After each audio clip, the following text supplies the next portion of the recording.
சிவசிவ அன்பே சிவம் மரக்கட்டளையில் பயணம் செய்யும் மணி நண்பர்களுக்கும் இனிய இரவு வணக்கம்.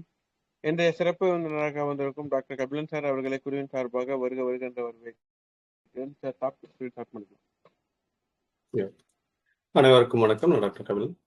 இன்னைக்கு நம்மளுடைய தலைப்பு மனோசக்தி என்றால் என்ன, அதோடைய 4வது பகுதி. ஏற்கனவே நம்ம மைண்ட் பவர், அதோடைய பெனிஃபிட்ஸ், அது எதுக்கெல்லாம் பயன்படுது அப்படின்றது, மனோசக்திக்கும் அதீத சக்திக்கும் இருக்கக்கூடிய வித்தியாசம், மனோசக்தி உடல் சக்தி, இந்த ஒரு கம்பேரிசன், பிளசிபோ எஃபெக்ட்ஸ், நோசிபோ எஃபெக்ட், அப்புறமா பிரெயின்ல அது நியூரோ சயின்ஸோட கனெக்ட் பண்ணி அது எந்த மாதிரியான விஷயங்கள்லாம் நமக்கு பண்ணுது அப்படின்றது எல்லாமே நிறைய டீட்டெயிலா நிறைய விஷயங்கள் பார்த்தோம். ஸோ இன்னைக்கு குறிப்பா பாத்தீங்கன்னா மனோசக்திக்கு அடிப்படையா இருக்கக்கூடிய ஒரு 5 தூண்களை பத்தி நம்ம பார்க்க போறோம். ஸோ இது இருந்துச்சு அப்படின்னாலே உங்களுக்கு மனோசக்தி இருக்குன்றதும் அர்த்தம். பிளஸ் உங்களுக்கு மனோசக்தியை வளர்த்துக்கணும் அப்படின்னா இந்த 5 விஷயத்த மட்டும் நல்லா கவனிங்க. இதுதான் 5 pillars ஆஃப் மைண்ட் பவர் அப்படின்னு நான் சொல்றேன். ஸோ இந்த 5 pillars அவங்களால வளர்த்துக்க முடிஞ்சது, இதை ஸ்ட்ராங்கா வச்சிருக்க முடிஞ்சது அப்படின்னா கண்டிப்பா உங்களுக்கு மைண்ட் பவர் ஸ்ட்ராங்கா தான் இருக்கும். அது என்னென்ன அப்படின்றத பாக்குறதுக்கு முன்னாடி நான் சொல்ற விஷயத்த கொஞ்சம் யோசிச்சு பாருங்க, உங்களை நீங்களே கேட்டு பாருங்க. இப்ப நீங்க ஒருத்தருக்கு மெசேஜ் அனுப்பணும்னு நினைச்சு வாட்ஸ்அப் ஓபன் பண்றீங்க. அவருக்கு மெசேஜ் அனுப்புறீங்களோ இல்லையோ, ஆனா ஓபன் பண்ண உடனே முதல்ல வரக்கூடிய சில நோட்டிபிகேஷன், எல்லா குரூப்ல இருந்து இல்லாட்டி இண்டிவிஜுவல் மெசேஜஸ் அது வரும். அது நீங்க ஓபன் பண்றீங்க, பாக்குறீங்க, படிக்கிறீங்க. அதுக்கப்புறமா அடுத்த இன்னொரு மெசேஜ், இன்னொரு குரூப், அப்புறம் இன்னொரு மெசேஜ், அப்படியே பார்த்துக்கிட்டே இருந்து ஃபைனலா நம்ம எதுக்கு வாட்ஸ்அப் ஓபன் பண்ணோம் அப்படின்றதே மறந்து போய் திருப்பி வெளியில வந்தது உண்டா? அது யோசிச்சு பாருங்க. அடுத்து ஒரு ரூம்குள்ளார போறீங்க, ஒரு பொருள் எடுக்கிறதுக்காக ரூம்குள்ள போறீங்க. போயிட்டு எதுக்காக உள்ள வந்தோம் அப்படின்றதே மறந்தது உண்டா? இன்னொன்னு இனிமேலாவது நம்ம டயட் ஃபாலோ பண்ணோம், ஏதோ ஒரு குறிப்பிட்ட வெயிட் ரெடியூஸ்க்கோ இல்லாட்டி வேற ஏதாவது ஒரு ஹெல்த் கான்சியஸ்க்காகவோ ஒரு டயட் ஃபாலோ பண்ணணும்னு முடிவு பண்றீங்க.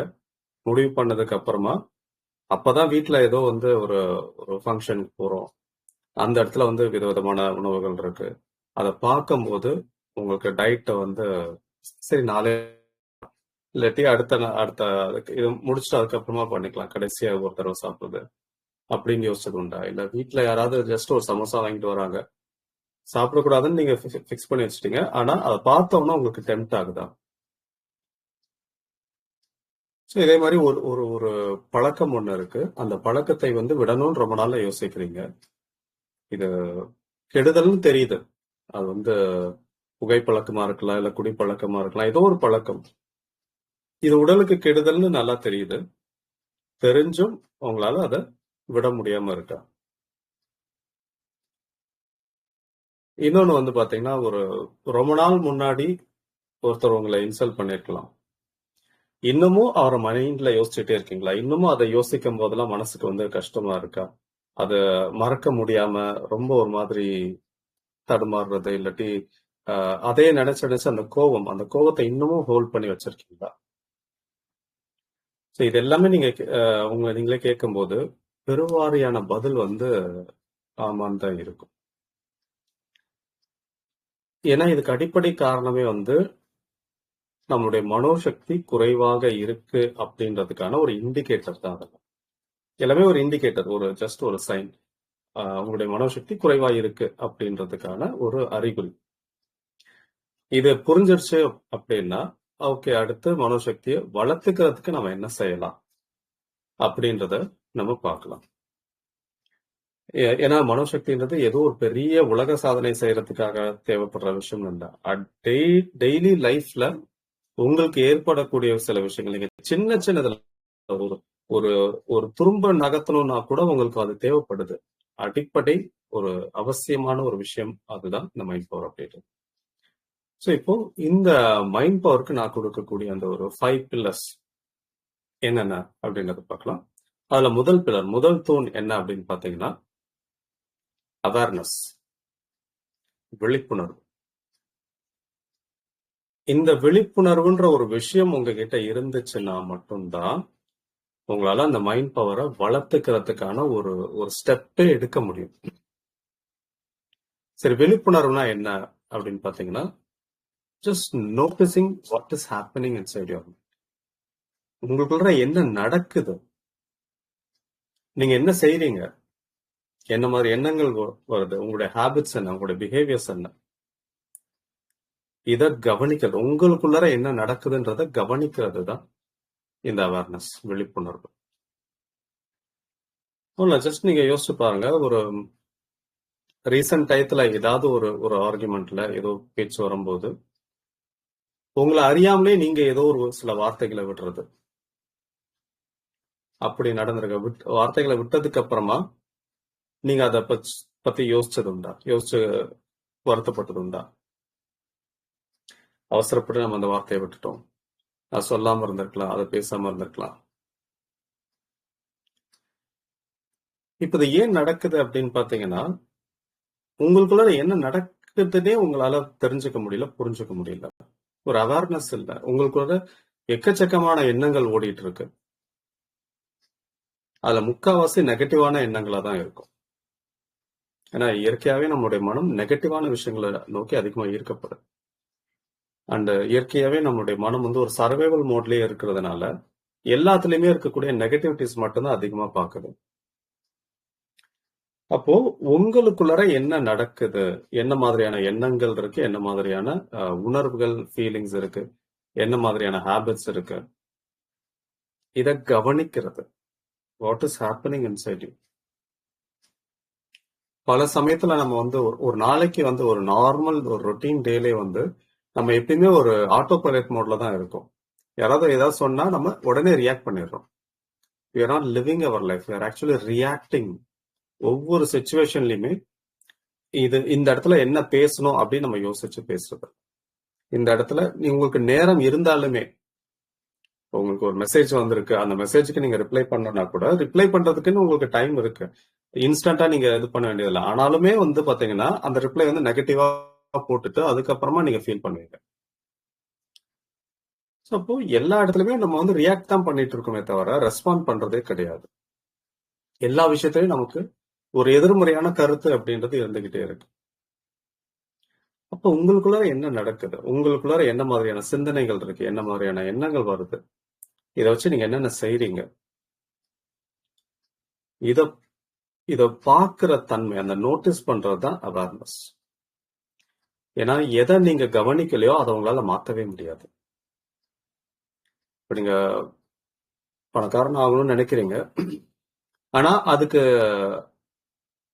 உங்களை லிமிட் பண்ணக்கூடிய சில எண்ணங்கள் உள்ளுக்குள்ள ஓடிட்டு இருக்கு அப்படின்னா அதை நீங்க கவனிக்காத வரைக்கும் அது ஓடிக்கிட்டே தான் இருக்கும். அதுதான் அவேர்னஸ் அப்படின்னு நம்ம செஞ்சதுக்கு அப்புறமா ஃபீல் பண்றோம். நான் சொன்ன மாதிரி ஒரு இன்சிடென்ட்ல வார்த்தையை விடக்கூடாது, ஆனா விட்டதுக்கு அப்புறமா நீங்க தான் பேசியிருக்கீங்க, உங்களுடைய வாயால நீங்க தான் பேசியிருக்கீங்க, உங்களுடைய கைகளால நீங்க ஒரு செயல் செய்யறீங்க, செஞ்சதுக்கு அப்புறமா பேசினதுக்கு அப்புறமா அதை நினைச்சு ஃபீல் பண்றீங்க. அப்போ அங்கதான் அந்த அவேர்னஸ் இல்லை, அந்த விழிப்புணர்வு இல்லாம நீங்க பேசிட்டீங்க, செஞ்சிட்டீங்க. இந்த விழிப்புணர்வு இருந்தா மட்டும்தான் உங்களால அதை மாத்திக்க முடியும். எந்த விஷயம் உங்களுக்கு என்ன நடக்குதுன்னு தெரியலையோ அதை உங்களால மாத்திக்கவே முடியாது. அப்ப அந்த அவேர்னஸ் வர வர உங்களுடைய கேரக்டர்லயே சில சேஞ்சஸ் தெரியும். ஏன்னா இப்போ ஒண்ணு நீங்க நல்லா கவனிச்சு பாத்தீங்கன்னா தெரியும், எந்த ஒரு பிரச்சனைனாலும் இல்லாட்டி உங்களை சுத்தி இருக்கிற எல்லார்கிட்டயுமே ஒரு தப்ப உங்களால சுட்டி காட்ட முடியும். அவர் இப்படி பண்றாரு, இவர் இப்படி பண்றாரு, பக்கத்து வீட்டுல இப்படி பண்றாங்க, எத்த வீட்டுல இப்படி பண்றாங்க. நம்ம வீட்டுக்குள்ளாரே ஒவ்வொரு ஃபேமிலி மெம்பர்ஸ் மேலேயும் ஒவ்வொருத்தர் மேலேயும் உங்களால குறை சொல்ல முடியும். ஆனா உங்ககிட்ட எத்தனை குறைகள் இருக்குன்றத உங்களால சொல்ல முடியுமா? உங்களுடைய குறைகள் என்னென்ன அப்படின்னு இது வரைக்கும் நீங்க யோசிச்சதாவது உண்டா? இல்ல மத்தவங்க உங்களுடைய குறைகளை சுட்டி காட்டி பேசும்போது அதை உங்களால ஏத்துக்க முடிஞ்சுதா? இல்லாத ஒரு விஷயத்த சொல்றாங்க, பழி போடுறாங்கன்றது வேற. ஆனா உங்ககிட்ட இருக்கிற ஒரு குவாலிட்டிய சுட்டி காட்டுறாங்க, பாயிண்ட் அவுட் பண்றாங்க, இந்த மாதிரி உங்ககிட்ட இந்த பிரச்சனை இருக்கு, அதை நீங்க என்னைக்காவது ஏத்துக்கிட்டது உண்டா? இது மத்தவங்க சொல்றதுக்கு முன்னாடியே நீங்களே அதை கவனிச்சிட்டீங்கன்னா அதுதான் பியூர் அவேர்னஸ். உங்களுக்குள்ள அந்த அவேர்னஸ், அந்த விழிப்புணர்வு இருக்கு அப்படின்றதுக்கான ஒரு அடையாளம். ஏன்னா மத்தவங்க சொல்றதுக்கு முன்னாடியே நீங்க அதை கவனிச்சிட்டீங்க. அவேர்னஸ். அப்ப அந்த அவேர்னஸ் இருந்துச்சுன்னா மட்டும்தான், அதுதான் முதல் அந்த தூண். இது நீங்க ஸ்ட்ராங்கா இருந்தது, ஒரு அவேர்னஸ் ஸ்ட்ராங்கா இருந்துச்சுன்னா உங்களுக்குள்ள என்னென்ன தவறுகள் இருக்கு. ஏன்னா மனோசக்தியை எதெல்லாம் ட்ரைன் பண்ணும் அப்படின்றத நம்ம ஆல்ரெடி ஒரு செகண்ட் பார்ட்ல பார்த்திருக்கோம். அது உங்ககிட்ட இருக்குன்றதே தெரியல அப்படின்னா அதை சரி பண்ணவே முடியாது.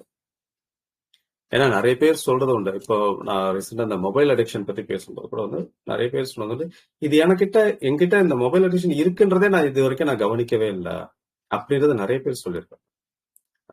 அது வரைக்கும் சரி, mobile addiction round the clock அதே உட்காந்து பார்த்துட்டு எந்த வேலையும் செய்யாம அப்படி இருக்கிறதா நான் அடிக்ஷன் நினைச்சேன்.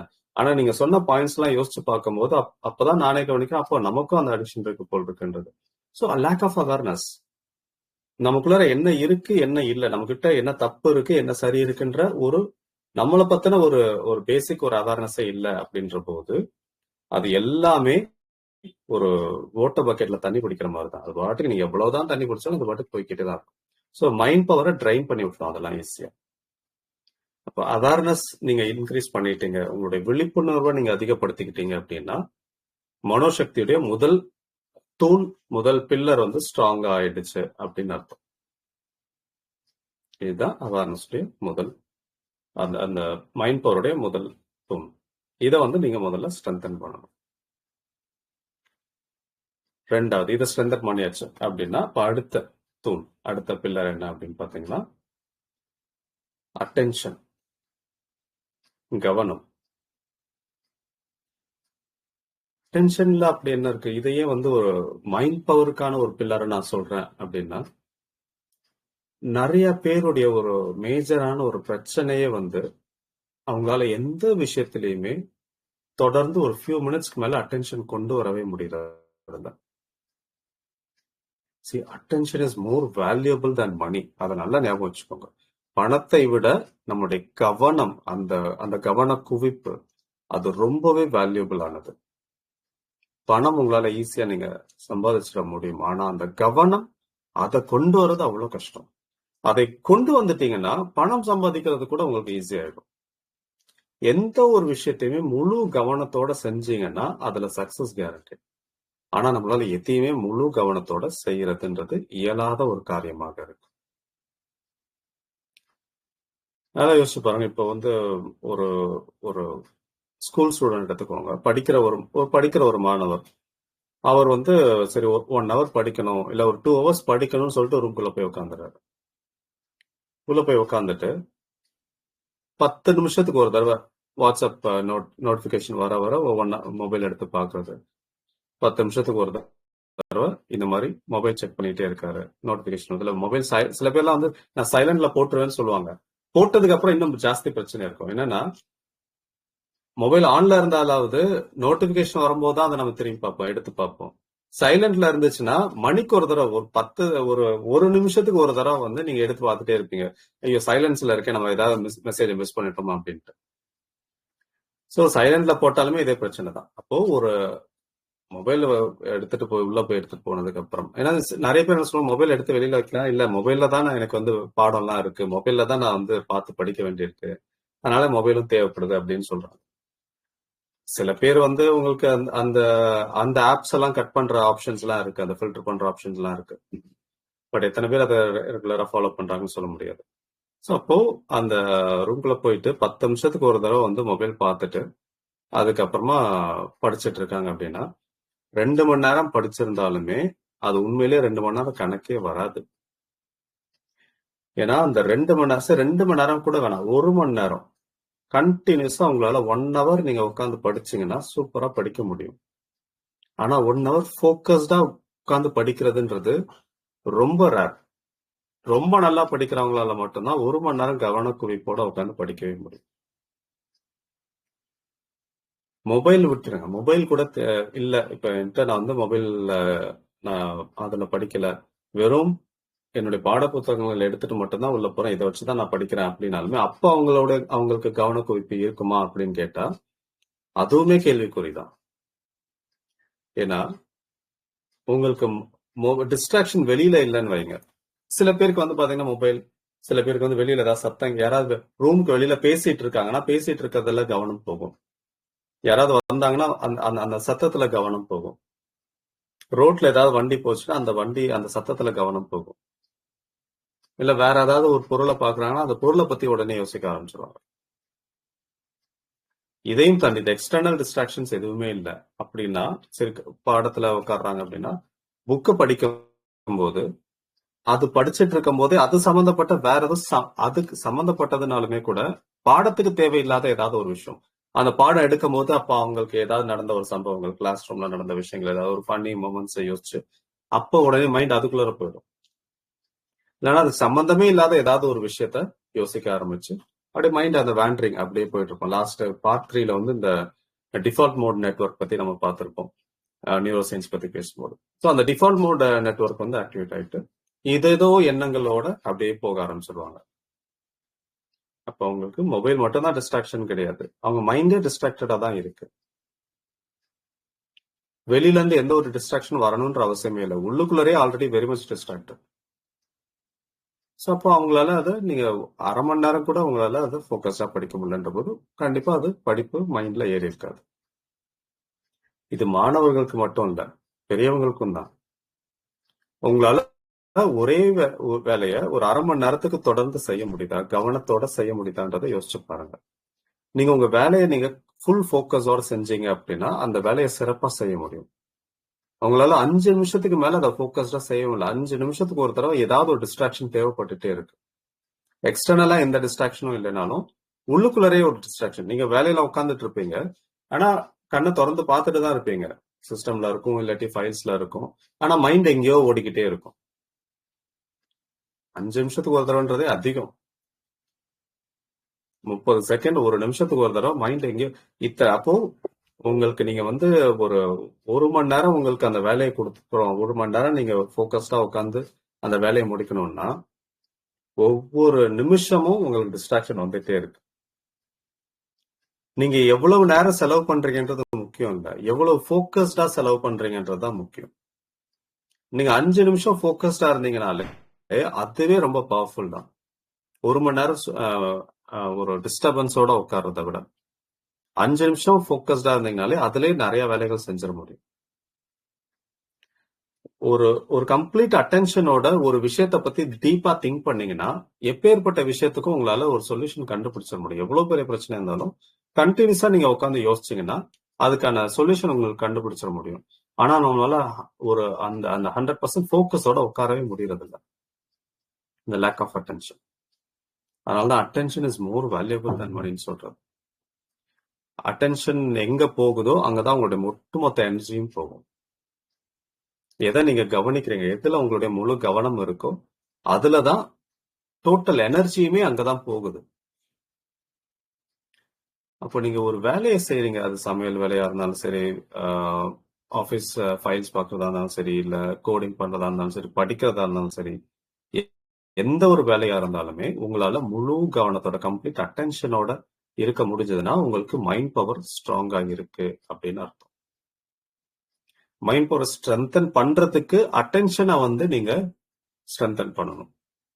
எப்படி அவேர்னஸ் ஸ்ட்ரென்தன் பண்றீங்களோ அதே மாதிரி அட்டென்ஷனை நீங்க ஸ்ட்ரென்தன் பண்ணீங்கன்னா மைண்ட் பவர் டெவலப் ஆகும்.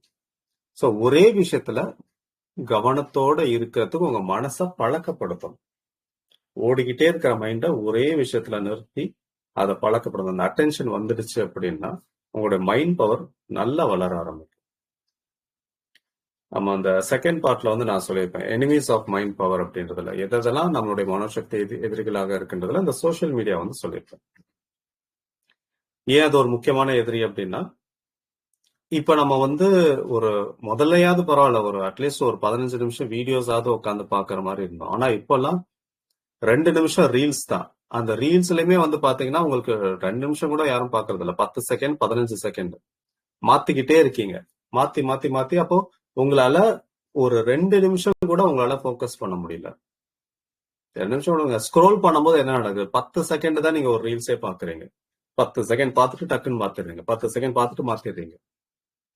அப்போ இந்த அளவுக்கு நீங்க அட்டென்ஷனை ஒரு விஷயத்துல இருந்து ஏல இருந்து பி, பில இருந்து சி, சில இருந்து டி இப்போ அட்டென்ஷனை நீங்க ஷிஃப்ட் பண்ணிக்கிட்டே இருக்கீங்க, மாத்திக்கிட்டே இருக்கீங்கன்ற போது கண்டிப்பா உங்களோட அட்டென்ஷன் ஸ்பேன் வந்து ரொம்பவே வந்து டிஸ்டர்ப் ஆகுது.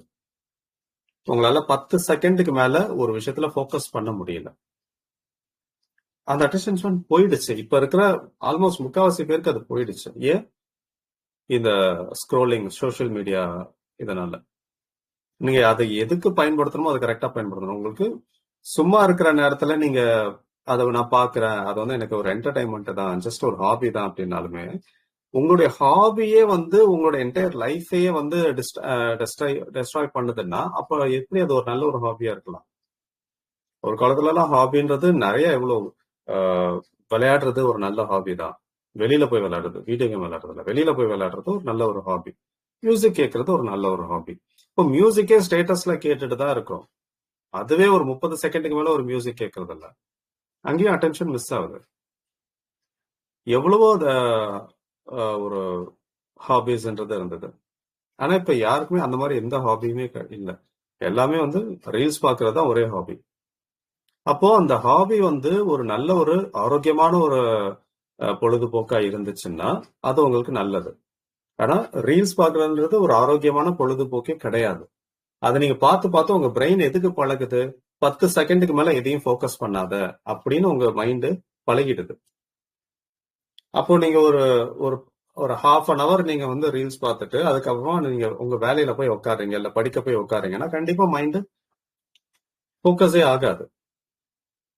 ஏன்னா நீங்க அதை பழக்கப்படுத்தினாதானே உங்களுக்கு மைண்ட் ஃபோக்கஸ் ஆகும். நம்ம பசங்களை போய் படின்னு நம்ம அடிக்கிறோமே தவிர எப்படி படிக்கிறதுன்னு எங்கேயுமே சொல்லித் தரது இல்ல. நம்ம எஜுகேஷன் சிஸ்டத்திலே அது கிடையாது. நமக்கும் தெரியல, அவங்களுக்கும் அதை சொல்லித்தர முடியல.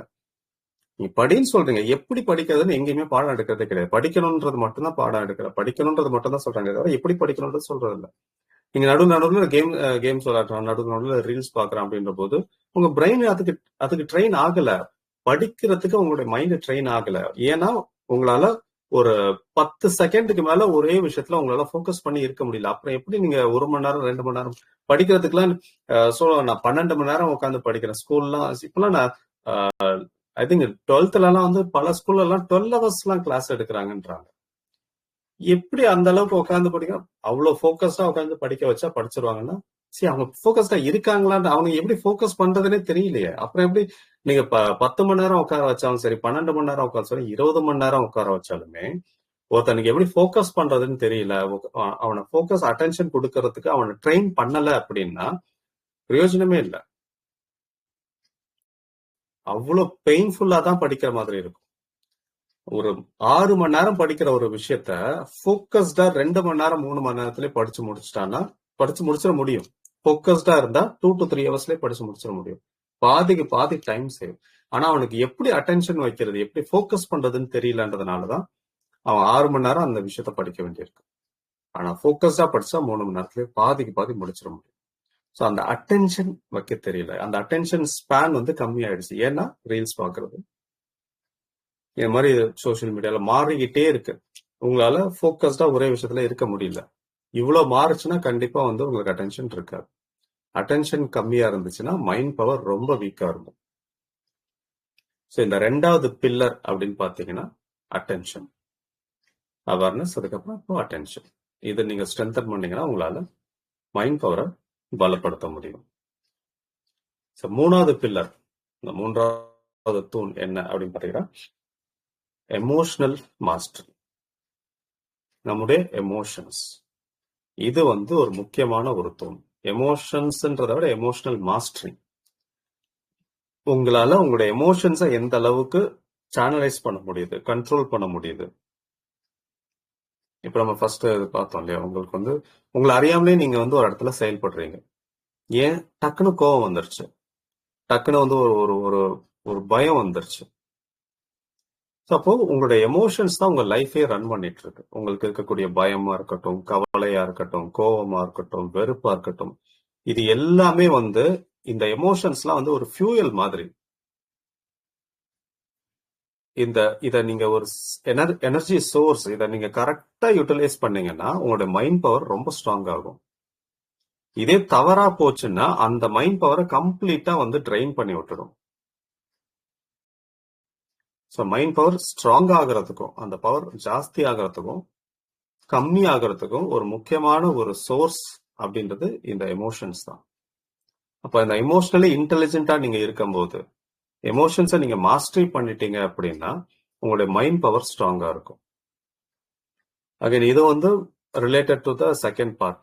ஏற்கனவே நம்ம அந்த பார்ட் 2ல அந்த பாடம் 2ல வந்து அந்த எதிரிகள், மனோசக்தியோட எதிரிகள் அப்படின்றத பார்க்கும்போது சோஷியல் மீடியா பார்த்தோம். அதுக்கப்புறமா நெகட்டிவ் தாட்ஸ், எமோஷன்ஸை பார்த்தோம் நம்ம.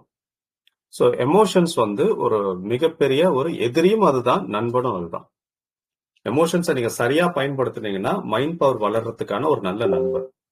அதே எமோஷன்ஸ் உங்களை பயன்படுத்துச்சு அப்படின்னா மைண்ட் பவருக்கான எதிரி அதுதான்.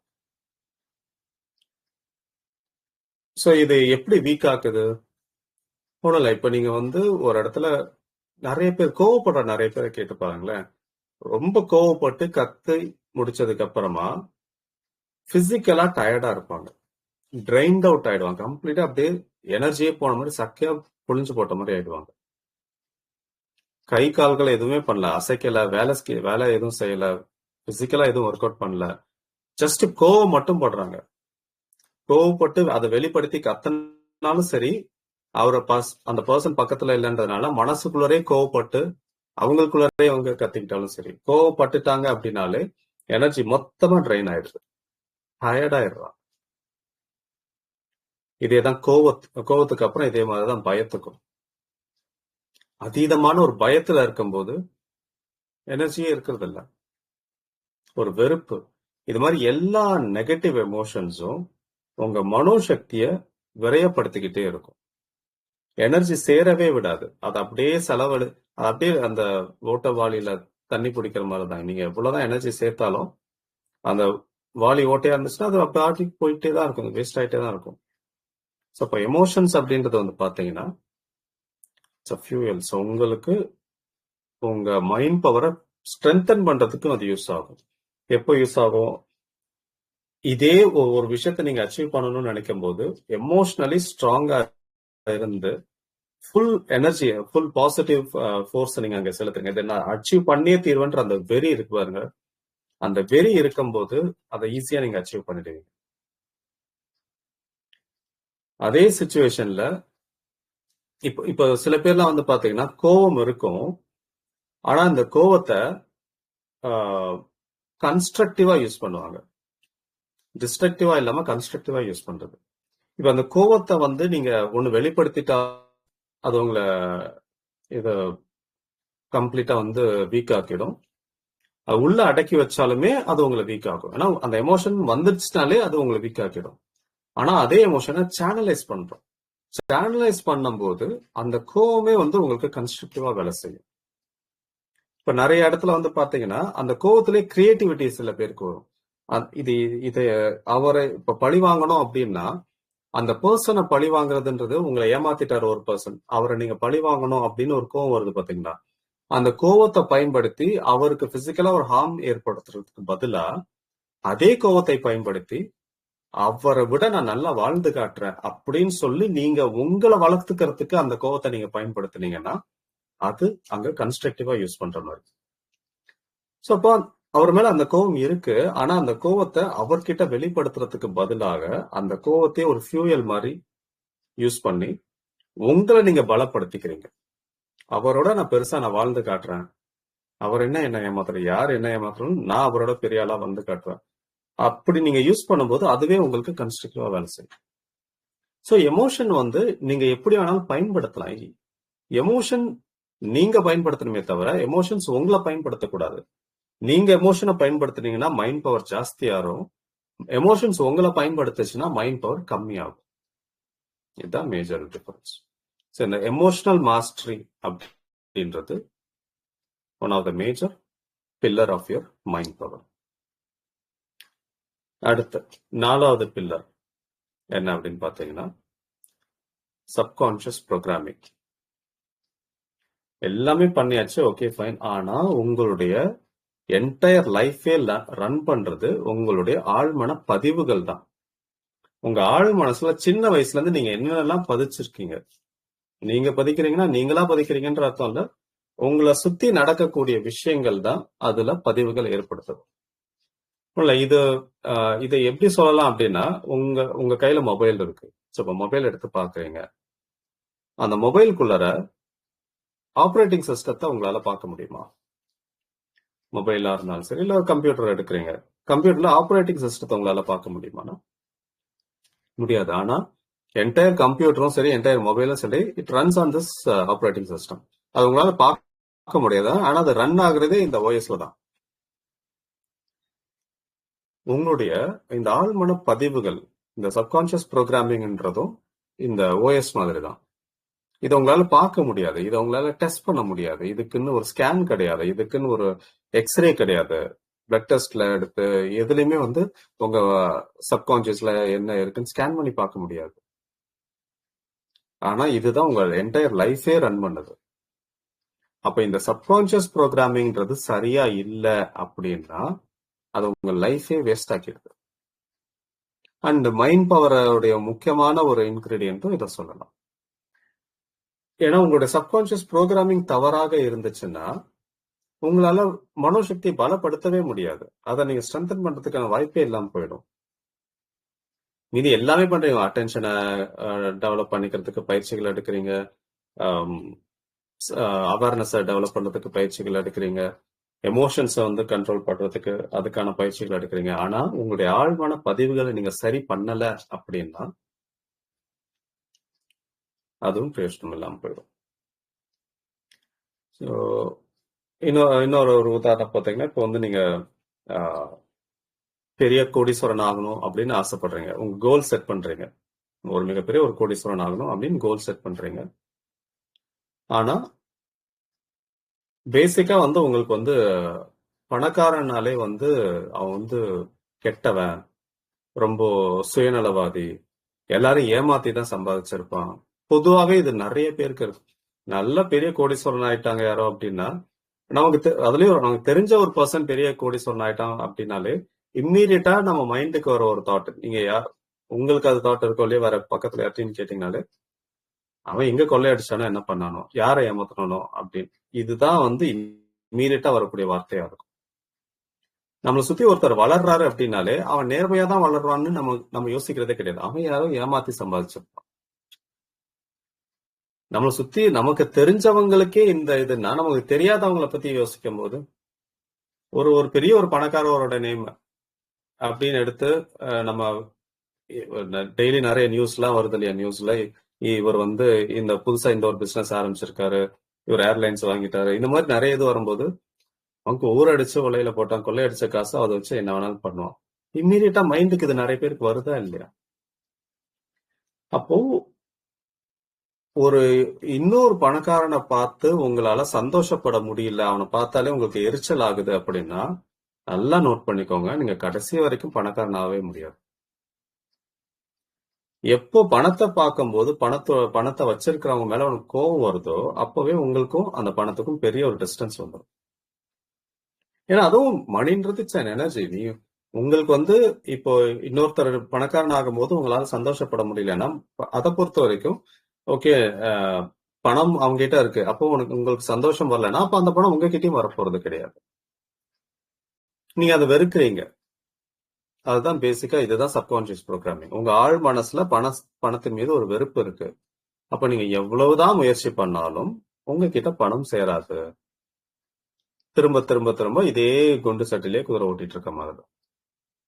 அப்ப அந்த சப்கான்சியஸ் ப்ரோக்ராமிங் என்னன்றதை ஐடென்டிஃபை பண்ணி அதை நீங்க கிளியர் பண்ணாதான் உங்க லைஃப்ல நீங்க அது ஒரு பணக்காரன் ஆகணும்னு நினைச்சாலும் சரி, இல்ல ஒரு ரிலேஷன்ஷிப்போ இல்ல ஹெல்த் விஷயமாவோ எந்த ஒரு கோல் நீங்க பிக்ஸ் பண்ணி அதை அச்சீவ் பண்ணணும்னு நினைச்சாலும் உங்களுடைய சப்கான்சியஸ் ப்ரோக்ராமிங் அதுக்கு ஃபாரா இருந்துச்சுன்னா தான், அகேன்ஸ்டா இருந்துச்சுன்னா உங்களை ஜெயிக்க விடாது.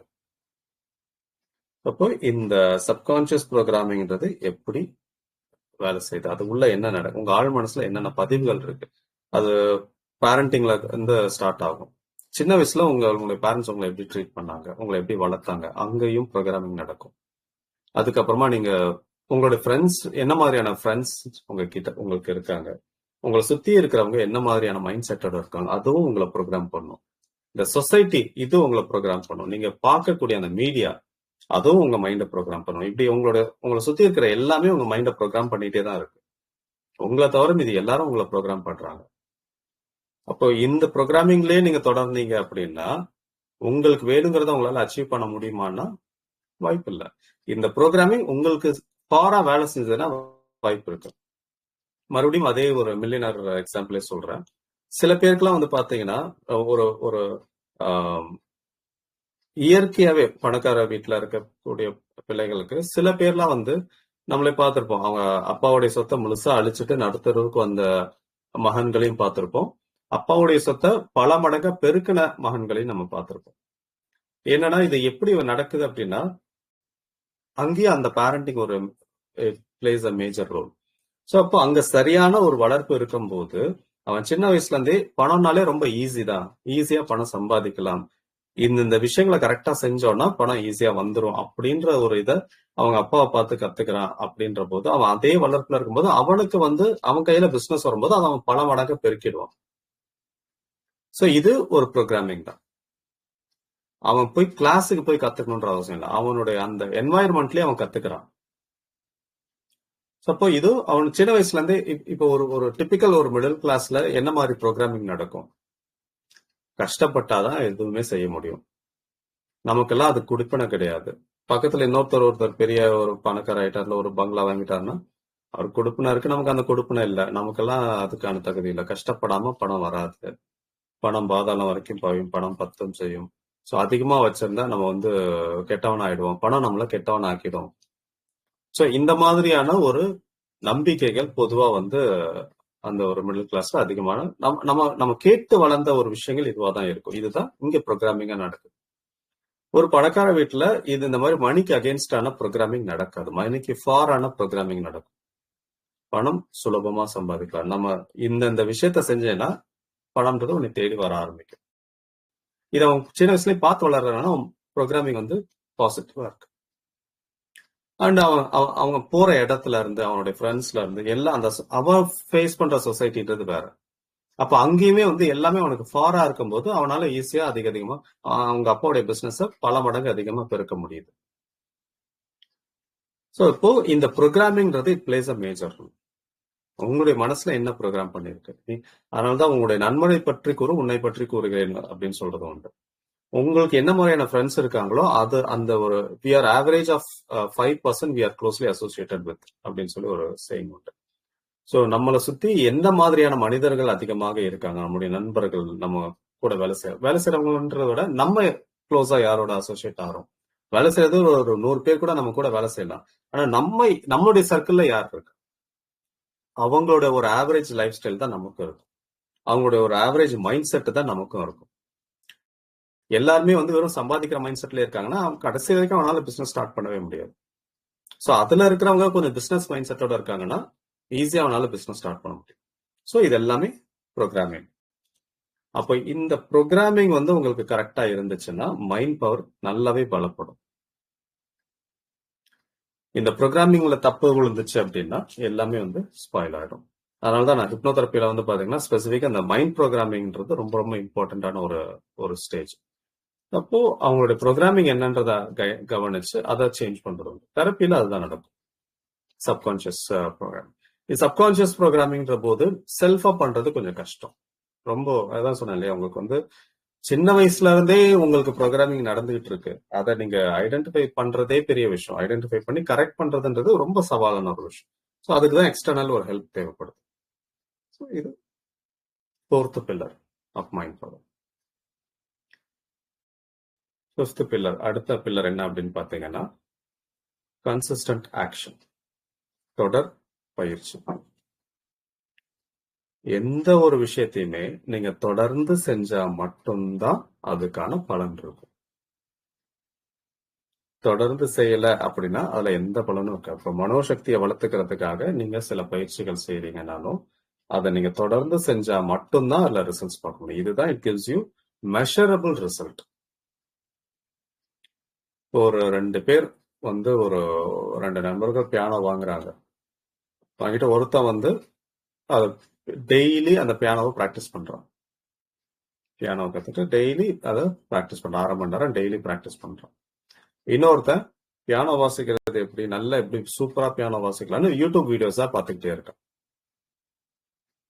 1 வருஷம் போகுது. 2 பேருமே ஸ்கிராச்ல இருந்து ஆரம்பிச்சவங்க. இன்னொருத்த வந்து செகண்ட் பர்சன் வந்து பியானோ பெஸ்டா பிளே பண்ணும், ஒரு ஏஆர் ரஹ்மான் லெவலுக்கு பியானோ பிளே பண்ணணும் அப்படின்றதுனால அது ரிலேட்டடான வீடியோஸா பார்த்துட்டு இருக்கான். ஏஆர் ரஹ்மான் எப்படி பியானோ கத்துக்கிட்டாரு, அவர் அந்த மோட்டிவேஷனல் வீடியோஸ் பார்த்தது, எப்படிலாம் பியானோ விதவிதமா வாசிக்கலாம், எல்லாமே இந்த வீடியோஸா நிறைய பார்த்து இன்ஃபர்மேஷன் சேர்த்துக்கிட்டே இருக்கான் 1 வருஷம். ஆனா முதல்ல பர்சன் அதெல்லாம் எதுவுமே பண்றான். டெய்லி அவனுக்கு சொல்லி கொடுத்ததை மட்டும் டெய்லி பிராக்டிஸ் பண்றான். இப்ப 1 வருஷம் கழிச்சு இந்த நிறைய இன்ஃபர்மேஷன் வச்சிருக்கவன் நல்லா பிளே பண்ணுவானா, இல்ல நிறைய பிராக்டிஸ் பண்ணவன் நல்லா பிளே பண்ணுவானா? ஆப்வியஸா பிராக்டிஸ்.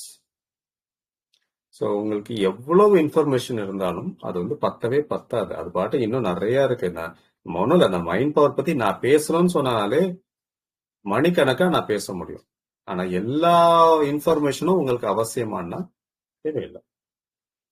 நான் கொடுத்த அடிப்படையான விஷயங்களை மட்டுமே நீங்க பிராக்டிஸ் பண்ணீங்கனாலே அதுவே உங்க மைண்ட் பவரை நல்லாவே ஸ்ட்ரென்தன் பண்ணும். ஸோ அப்போ அந்த கன்சிஸ்டன்ட் ஆக்ஷன் இதுதான் அந்த ஒரு ஃபைனல் பில்லர். இப்போ உங்களுக்கு நிறைய பேர் வந்து பாத்தீங்கன்னா, சரி நான் தியானம் பண்ணணும்னு ஆசைப்படுறேன் அப்படின்னு சொல்லுவாங்க. சரி இதுக்கு என்ன முயற்சிகள் எடுத்தீங்க அப்படின்னா, இல்லை நான் அதை பத்தி நான் வீடியோஸ் பார்த்துட்டு இருக்கேன், மெடிடேஷனா என்ன, மெடிடேஷன் எப்படி பண்ணணும்ன்ற வீடியோஸ்லாம் நிறைய பார்த்துட்டு இருக்கேன். சரி எத்தனை நாளா பார்த்துட்டு இருக்கேன்? அது ஒரு 1 year நான் பார்த்துட்டு இருக்கேன். சரி அப்ப எவ்வளவு நாள் மெடிடேஷன் பண்ணீங்கன்னா, இல்ல இன்னும் பண்ணல, நான் என்னமோ நிறைய இருக்கு, எப்படி பண்ணணும்னு இன்னும் சரியா ஷூரா தெரியல. எல்லாமே மெடிடேஷன் ரிலேட்டான வீடியோஸும் பார்த்தாலுமே என்ன பண்றதுன்னு தெரியல, ஒரு கன்ஃபியூஷன்ல அதை இன்னும் ஸ்டார்ட் பண்ணவே இல்லை. அதுல எந்த பிரச்சனமும் இல்லை. ஒரே ஒரு டெக்னிக், சிம்பிளான ஒரு டெக்னிக் நான் நிறைய இது கொடுத்துருப்பேன். ஸோ ஒரு மூச்சை கவனிக்கிற ஒரே ஒரு டெக்னிக்கை நீங்க அந்த 1 வருஷத்துக்கு எத்தனையோ வீடியோஸ் பார்க்கறதுக்கு போல உட்காந்து பயிற்சி செஞ்சீங்கனாலே at the end of the 1 year நீங்க ஓரளவுக்கு நல்லா தியானம் பண்ண ஆரம்பிச்சிருப்பீங்க. ஸோ அப்போ தொடர்ந்து நீங்க ஒரு செயலை செய்யும் போது மட்டும்தான் அது பலன் கொடுக்கும். அப்ப அந்த தொடர்ந்து செய்யக்கூடிய அந்த தொடர் பயிற்சி அப்படின்றது உங்களுடைய மனோசக்தியை நல்லாவே அதிகரிக்கும். எல்லாம் கிடைச்சதுக்கு அப்புறமா நான் ஸ்டார்ட் பண்றேன்னா முடியாது. இருக்கிறத வச்சு ஸ்டார்ட் பண்ணிட்டீங்கன்னா அதுக்கப்புறமா அது பாட்டுக்கு அடுத்தடுத்து நீங்க நிறைய விஷயங்களை செய்ய முடியும். ஸோ அந்த கன்சிஸ்டன்ட் ஆக்ஷன் அப்படின்றது தான் அந்த 5th பில்லர். அப்போ இந்த 5 பில்லர்ஸ் எல்லாமே நான் சொன்னது ஞாபகம் இருக்கும்னு நினைக்கிறேன். அவேர்னஸ், விழிப்புணர்வு, தான் 1st பில்லர். அடுத்து வந்து பாத்தீங்கன்னா அட்டென்ஷன், கவனம், 2nd pillar of your mind power. அடுத்து எமோஷனல் மாஸ்டரி, 3வது பில்லர் எமோஷனல் மாஸ்டரி. 4வது வந்து சப்கான்சியஸ் ப்ரோக்ராமிங். 5வது இந்த கன்சிஸ்டன்ட் ஆக்ஷன். இந்த 5 pillars ஆஃப் மைண்ட் பவர், இந்த 5 pillars வந்து உங்களுக்கு ஸ்ட்ராங்கா இருந்துச்சுன்னா உங்களுடைய மைண்ட் பவர் ஸ்ட்ராங்கா இருக்கும்.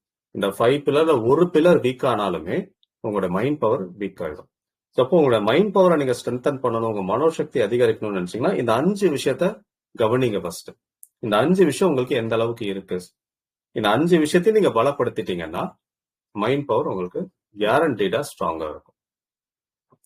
ஆனா இந்த 5 விஷயத்தையும் சமமா நீங்க பலப்படுத்தணும். இதுல 1 0வா இருந்துச்சுனாலும் என்டையரா 0 ஆக்கிடும். ஸோ அதனால்தான் நான் வந்து என்னுடைய அந்த கோச்சிங் கிளாஸ்ல எல்லாம் வந்து பாத்தீங்கன்னா, 1-on-1 கோச்சிங்ல எல்லாம் வந்து பாத்தீங்கன்னா ஒவ்வொன்றுத்துக்கும் தனித்தனியா பிராக்டிஸ் கொடுப்பேன். அவேர்னஸுக்குன்னு தனி பிராக்டிஸ் கொடுத்து அதை அவங்க நல்லா ஸ்ட்ரென்தன் பண்ணி, அட்டென்ஷனுக்குன்னு தனி பிராக்டிஸ் இருக்கும். எப்படி ஒரு விஷயத்துல கவனத்தை கொண்டு வர்றது அதுக்கான ஒரு தனி பயிற்சி இருக்கும். அண்ட் எமோஷனல் மாஸ்டரிங் தனி ப்ரோக்ராமே நான் பண்ணிருக்கேன். ஸோ அது வந்து மைண்ட் பவர்ல ஒரு பார்ட். ஸோ அப்போ எமோஷன்ஸை மாஸ்டர் பண்ணாம உங்களால எதுவுமே செய்ய முடியாது. அப்போ அந்த எமோஷன்ஸை எப்படி நீங்க வந்து பலப்படுத்தணும் அப்படின்னு அதுக்கு வந்து தனி பயிற்சிகள் நிறைய இருக்கு. ஆனா அதே மாதிரி சப்கான்சியஸ் ப்ரோக்ராமிங், இந்த இடத்துல தான் வந்து நான் ஹிப்னோசிஸ் யூஸ் பண்ணேன். சப்கான்சியஸ் ப்ரோக்ராமிங்கை பொறுத்த வரைக்கும் நீங்க அதை ரீவயர் பண்ணணும், ரீப்ரோக்ராம் பண்ணணும்னா ஹிப்னோசிஸ் தான் பெஸ்ட் டூல். இப்போ ஹிப்னோசிஸ் மூலமா உங்க சப்கான்சியஸ் மைண்டை ரீப்ரோக்ராம் பண்ணி அப்புறம் அந்த கன்சிஸ்டன்ட் ஆக்ஷனுக்கு நான் சில ப்ராக்டிஸ் கொடுக்குறேன். அப்போ கோச்சிங்கை பொறுத்த வரைக்கும் இது ஒவ்வொன்றுத்தும் நான் தனித்தனியா ட்ரெயின் பண்ணணும். ஆனா காமனான டெக்னிக்ன்றது இருக்காது. எல்லாருக்கும் ஒரே டெக்னிக் வேலை செய்யணும்னு சொல்லவே முடியாது. ஸோ மோஸ்டா நான் எல்லாமே வந்து 1-on-1 செஷன்ஸ் நிறைய பண்றதுனால அவங்களுக்கு எது வேலை செய்யுது, அவங்களால எது செய்ய முடியுதுன்னு அவங்களுக்கு இண்டிவிஜுவலா ஒரு டெக்னிக் கொடுத்து அது அவங்களுக்கு வேலை செய்யுதா இல்லையான்றதை செக் பண்ணிட்டு அதுக்கப்புறம் வேலை செய்யலைன்னா வேற டெக்னிக் மாத்தி கொடுத்துருவோம். வேலை செஞ்சதுன்னா அதுலயே அடுத்த லெவல் போறது. ஸோ இப்படிதான் வந்து இந்த 5 பில்லர்ஸ்லயுமே வந்து நான் அவங்களுக்கு கோச் பண்ணி தனித்தனி வேற வேற டெக்னிக், ஒரே டெக்னிக் எல்லாருக்கும் செட் ஆகும். இது மூலமா பண்ணும்போது ரொம்ப பவர்ஃபுல்லா அங்க வேலை செய்யும். ஸோ இப்ப நீங்க வந்து செல்ஃபா இந்த மைண்ட் பவரை நீங்க வளர்த்துக்கணும்னு நினைச்சீங்கன்னா இதை வந்து இந்த 5 விஷயத்த நீங்க ஸ்ட்ராங்கா நீங்க கொண்டு வரணும். எல்லாத்துக்குமே வந்து பாத்தீங்கன்னா உங்களுடைய பயிற்சி தான் அவசியம். எவ்வளவுதான் ஒரு ஒரு வேல்யூபிளான இன்ஃபர்மேஷன் கிடைச்சாலும் அதை நீங்க அப்ளை பண்ணல, அதை நீங்க வந்து சரியா செயல்படுத்தலைன்னா பிரயோஜனமே கிடையாது. ஸோ அப்போ அந்த அவேர்னஸா இருக்கட்டும், அட்டென்ஷனா இருக்கட்டும், எமோஷனல் மாஸ்டரியா இருக்கட்டும், சப்கான்சியஸ் ப்ரோக்ராமிங்கா இருக்கட்டும், ஃபைனலா கன்சிஸ்டன்ட் ஆக்ஷன், இது எல்லாத்துக்குமே நீங்க உங்களை நீங்க அனலைஸ் பண்ணி பாருங்க. இதுல எல்லாம் எங்கெல்லாம் வந்து உங்களை ஸ்ட்ரென்தன் பண்ணிக்க முடியும். ஆல்ரெடி உங்களுக்கு நல்ல அட்டென்ஷன், உங்களால நல்ல அட்டென்ஷனா ஃபோக்கஸ் பண்ணி எல்லாம் பண்ண முடியுது அப்படின்னா எது வீக்கா இருக்கு, உங்களால தொடர்ந்து ஒரு விஷயத்த செய்ய முடியல, அப்போ அதுக்கான பயிற்சி எடுத்துக்கிட்டு தொடர்ந்து அந்த விஷயத்த செய்ய ஆரம்பிங்க. இல்ல மோஸ்டா எல்லாருக்குமே அவேர்னஸ் கிடையாது, அதை மட்டும் என்னால் ஷுவரா சொல்ல முடியும். சில பேருக்கு வந்து நல்ல ஒரு ஸ்ட்ராங்கான எமோஷனல் கண்ட்ரோல் இருக்கும், எமோஷனல் மாஸ்டரி நல்லா இருக்கும், அவங்களால எமோஷன் நல்லா கண்ட்ரோல் பண்ணிப்பாங்க, தொடர்ந்து ஒரு வேலையை பர்ஃபெக்டா செஞ்சிருவாங்க, கவன குவிப்பு நல்லாவே இருக்கும், போக்கஸ்டா அந்த வேலையை செய்வாங்க. ஆனா அவேர்னஸ் இருக்காது, தனக்குள்ள என்ன நடக்குது ஏது நடக்குதுன்ற அந்த ஒரு விழிப்புணர்வு இல்லாம இருப்பாங்க. ஸோ இதுல எது கம்மியானாலுமே மைண்ட் பவர் வீக் ஆயிடும். அதனால இது 5த்தையுமே நல்லா நோட் பண்ணி வச்சுட்டு இதை வந்து நீங்க ஸ்ட்ரென்தன் பண்ண ஆரம்பிச்சீங்க அப்படின்னா உங்களுடைய மனோசக்தி நல்லாவே பலப்படும். இதை பிராக்டிஸ் பண்ணுங்க, பண்ணிட்டு உங்களுடைய ஃபீட்பேக் ரெண்டாவது சொல்லுங்க. இன்னைக்கு நம்ம பார்த்த இந்த தலைப்பு கண்டிப்பா யூஸ்ஃபுல்லா இருக்கும்னு நினைக்கிறேன். அடுத்த இன்னொரு தலைப்புல சந்திக்கலாம். நன்றி, வணக்கம். நன்றிங்க சார், தேங்க்யூ. எல்லாம் கேட்கலாம். என்ன கொஸ்டின்ஸ் இருக்கா? எல்லாரும் அன்மியூட் பண்றேன். நிறைய பேர் இருக்கீங்க, கொஸ்டின்ஸ் எல்லாம் கேட்கலாம்.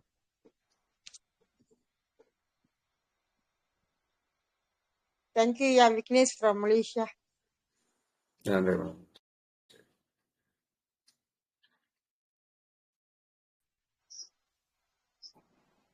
ஹலோ ஹலோ, சார், சசிகலா பேசுறேன் சார். சொல்லுங்க. Thank you so much sir. நான் வந்து கேட்க நினைச்ச கேள்விக்கு எல்லாமே நீங்க பதில் சொல்லிட்டீங்க. முக்கியமா நான் கேட்க வந்ததே ஏதாவது வந்து ஒரு ஸ்வீட்டை பார்த்தாலே வந்து கண்ட்ரோல் பண்ண முடியல, அதுதான் மெயினாவே நான் கேட்க நினைச்சேன். ஃபர்ஸ்ட் எடுத்த உடனே நீங்க அதை தான் சொல்லிட்டீங்க. அதுக்கு வந்து மைண்ட் பவரை எப்படி வளர்த்துக்கணும் அப்படின்னு சொல்லிட்டீங்க. இந்த மைண்ட் பவரை வளர்க்குறதுக்கு வந்து ஏதாவது ஏஜ் எல்லாம் இருக்காங்களா சார்? அந்த மாதிரி வந்து ஒரு ஏஜுக்கு மேல வந்து ஒரு ஃபோக்கஸ்டு இதெல்லாம் வராது அப்படின்ற மாதிரி இருக்கே, அது என்ன சார் பண்ணலாம்? அப்படிலாம் எதுவுமே கிடையாது. இதுக்கு வந்து எந்த ஏஜ் எதுவுமே கிடையாது. அதுதான் வந்து நான் லாஸ்ட் இதில் சொல்லிப்பேன், நியூரோ பிளாஸ்டிசிட்டின்ற ஒரு கான்செப்ட். ஸோ கடைசி வரைக்கும் உங்க மூளைன்றது வளர்ச்சி இருந்துகிட்டே தான் இருக்கும், அதுதான் நியூரோ பிளாஸ்டிசிட்டின்னு சொல்றாங்க. ஸோ இதுக்கு வந்து ஏஜ் எல்லாம் கிடையாது. நீங்க 90 வயசு ஆனாலுமே அப்பயும் நீங்க பயிற்சிகள் மூலமாக உங்களுக்குள்ள மாற்றத்தை கொண்டு வர முடியும். அதனால வயதுக்கு இதெல்லாம் எதுவுமே கிடையாது. அதான் சார், இப்ப நம்மளுக்கு வந்து இப்போ ஒரு ஏஜுக்கு மேல பாத்தீங்கன்னா ஒரு பெரிய கோல் செட்டிங்ஸ்லாம் அப்படிலாம் இருக்காது. ஏன்னா எல்லாமே ஒரு அளவுக்கு நம்ம அச்சீவ் பண்ணி இந்த போதும்ன்ற அந்த ஒரு மனநிலைக்கு வந்துட்டு இருப்போம். மேபி போதும் அப்படின்னாக்கா இதுக்கப்புறம் வந்து அந்த ஓடியாச்சு, சரி இதுக்கப்புறம் கொஞ்சம் ரிலாக்ஸா இருப்போம், இதுக்கப்புறம் எதற்காக துரத்துறது அப்படின்ற மாதிரியான ஒரு மைண்ட் செட்டுக்கு வந்தப்பதான் இந்த மாதிரியான ஒரு ப்ரோக்ராம் எல்லாம் இருக்கு. அப்ப நாங்க மைண்ட் பவரை வளர்த்துக்கணும்னா இப்ப இந்த மாதிரியான ஒரு சந்தர்ப்பத்துல நம்ம எதுக்காக சார் வந்து வளர்த்துக்கணும்? இப்போ உங்களுக்கு டெய்லி லைஃப்ல நீங்க செய்யக்கூடிய விஷயங்கள் எமோஷனலி நீங்க அஃபெக்ட் ஆகாம இருக்கிறதுக்கு, இன்னும் நீங்க உங்களுக்கு வேற ஏதாவது சில விஷயங்கள் செய்யணும் அப்படின்னாலுமே உங்களுக்கு உங்களுடைய வாழ்க்கையை நீங்க நிம்மதியா வாழ்றதுக்கே மனோசக்தி அவசியம் தேவை. யாராவது ஏதாவது சொன்னாங்கன்னா உங்களுக்கு மைண்ட் ஹர்ட் ஆகுது அப்படின்னா அப்போ உங்களுக்கு அங்க மனோசக்தி கம்மியா இருக்கு, அப்போ அதை வளர்த்துக்க வேண்டியது அவசியம். மற்றவங்களுக்கு நீங்க நல்லது சொல்றதுக்கு கூட உங்களுக்கு நீங்க மனோசக்தி அதிகமா இருந்துச்சுன்னா தான் உங்களால அதை செய்யவும் முடியும். இல்ல நீங்க இப்ப ஆன்மீகத்துல போகணும்னு நினைக்கிறீங்க அப்படின்னாலுமே அப்ப ஆன்மீகத்துக்குள்ளார போறதுக்குமே உங்களுக்கு மனோசக்தின்றது அந்த இடத்துல தேவைப்படுது. இது மாதிரி உங்களுக்கு டே டு டே லைஃப்ல உங்களுடைய மெட்டீரியல் லைஃப்ல நீங்க தொடர்றதா இருந்தாலும் சரி, இல்ல ஸ்பிரிச்சுவல் லைஃப்க்கு போறதா இருந்தாலும் சரி, இந்த மனோசக்தின்றது அவசியம் தேவை. இது வந்து நம்ம உயிரோட இருக்கிற வரைக்கும், நம்ம வாழ்ற வரைக்கும் நமக்கு இந்த மனோசக்தின்றது கண்டிப்பா தேவைப்படுது. நம்மளை இயக்கிட்டு இருக்கிறதே இதுதான். இது கம்மியா இருக்கும் போதுதான் நம்மளால சிறப்பா செயல்பட முடியல. இது சரியா வேலை செஞ்சதுன்னா நம்மளால சிறப்பா செயல்பட முடியும். அது வந்து வீட்டு வேலையா இருந்தாலும் சரி, இல்ல வெளியில போற வேலையா இருந்தாலும் சரி, பொருளாதாரம் சார்ந்த விஷயமா இருந்தாலும் சரி, இல்ல ஆன்மீகம் சார்ந்த விஷயமா இருந்தாலும் சரி, எல்லாத்தையுமே நம்ம வாழ்ற வாழ்க்கையில இது வந்து அடிப்படையான ஒரு விஷயம் தான். அதனால எல்லாருக்குமே எப்பயுமே வந்து மனோசக்தின்றது அதிகம் தேவைப்படுற ஒரு விஷயம் தான். ஓகேங்க சார். இப்ப மைண்ட் பவர் பத்தி நீங்க வந்து தனி 1-on-1 கிளாஸ் வந்து எடுத்துட்டு இருக்கீங்களா சார்? ஆமா, மைண்ட் பவர் கோச்சிங் மாதிரி எடுத்துட்டு ஓகேங்க சார். சரிங்க சார். அப்போ உங்களுக்கு நான் இண்டிவிஜுவலா வந்து கான்டாக்ட் பண்றேன் sir. Thank you so much sir. இன்னைக்கு கிளாஸ் வந்து ரொம்பவே இன்ஃபர்மேட்டிவாகவும் இருந்தது. கேட்க வந்த கேள்வியே எப்பயுமே உங்ககிட்ட வந்து எந்த கேள்வியுமே கேட்க முடியாத அளவுக்கு தான் நீங்க முன்னாடியே சொல்லிடுவீங்க. அதையே ஃபர்ஸ்ட் எடுத்த உடனே சொல்லிட்டீங்க. ரொம்ப ரொம்ப நன்றிங்க சார். தேங்க்யூ.